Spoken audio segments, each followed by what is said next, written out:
امیدوارم چې تاسو ټول به روغ او جوړ یاست او ژوند مو ښه روان وي. د یو نوي ویډیو د نوې موضوع سره بیا ستاسو خدمت کې حاضر یم. ملګرو یو دوه ورونو دا پوښتنه کړې ده چې موږ غواړو چې خپل کورنۍ دپاره راوستلو لپاره دلته دومان وکړو. آیا موږ کولی شو چې په دې لړ کې د وکیل نه کومک واخلو، وکیل ونیسو تر څو موږ ته ایمیل وکړي د کور راوستلو لپاره په سفارت کې غوښتنه وکړي او که موږ یې خپله وکړو؟ دغه پوښتنه څو وارې ما نه هم څه ملګرو کړې وه، بعضو ملګرو. ګورې ملګرو، تاسو هر کله چې غواړئ چې خپل کورنۍ، خپل میرمن، خپل بچي راولئ او سفارت ته د رندیو دپاره غوښتنه کوئ، ایمیل لیږئ، دې دپاره هیڅ وکیل ته هیڅ اړتیا شته نه. صرف او صرف تاسو داسې وکړئ چې د ټول خپل کورنۍ یعنې د ماشومانو د میرمن اسناد برابر کړئ. هر کله چې دغه ټول اسناد برابر شو او تاسو غواړئ چې د کم ځای نه، د کم سفارت، د فرانسې د کم سفارت نه، د تهران نه، ایران نه، که د پاکستان نه، اسلام آباد نه، کم ځای نه تاسو غواړئ، هر کله چې دا فیصله وکړه هغې نه بعد د هماغه سفارت تاسو هغه ایمیل ته ایمیل ولیکئ.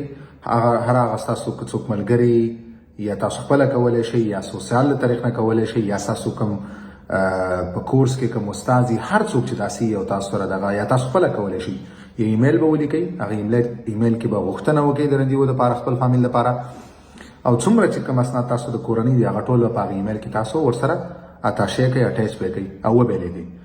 دغه ایمیل کولو لپاره بالکل د وکیل ضرورت نشته. زه داسې خبر شوم چې بعضې ملګرو دلته وکیلانو ته پیسې ورکړي دي لپاره تر څو دوی ورته ایمیل وکړي او رندیو ورته واخلي.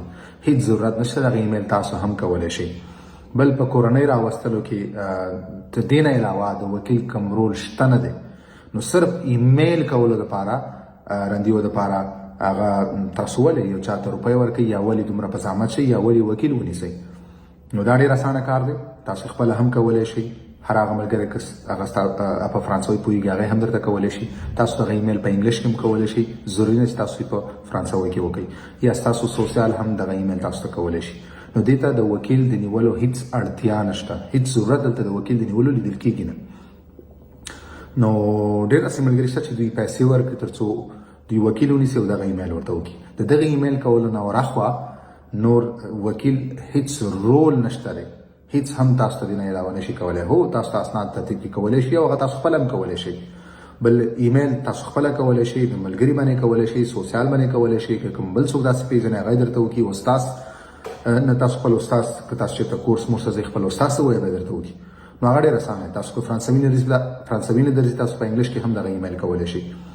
ټول اسناد د خپلې کورنۍ برابر کړئ او دا په یو ایمیل کې اتاشې کړئ، اټیچ کړئ او هغې نه بس ورته ایمیل ولیکئ چې زه غواړم خپل بچي راولم، خپل کورنۍ راولم، هغو دپاره تاسو رندي راکړئ تر څو زما کورنۍ، زما د کورنۍ غړي دلته راشي او تاسو ته انټرویو واخلئ یا اسناد هغه جمع کړي تاسو سره.